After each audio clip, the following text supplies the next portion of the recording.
Everyone, অনেক দিন ধরে আমার আম্মুর হাতের ভুনা খিচুড়িটা খেতে আমার অনেক ইচ্ছা করছিল। সো আজকে ভিডিওটা এটা নিয়েই।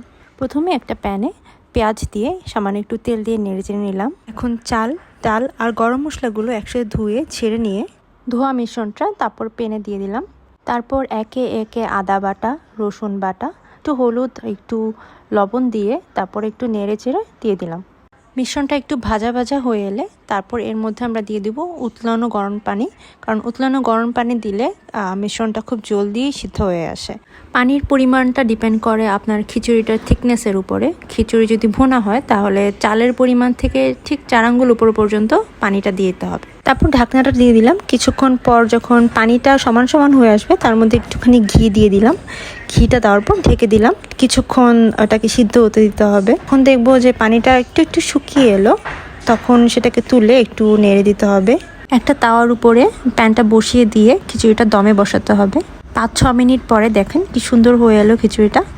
এই তো হয়ে গেল আমার আম্মুর তৈরি ভুনা খিচুড়িটা। এবং এটার সাথে কিন্তু বিফও খেয়েছিলাম। এটার রেসিপিটা না হয় অন্য একদিন বলে দিব। বাই বাই, ভালো থাকবেন।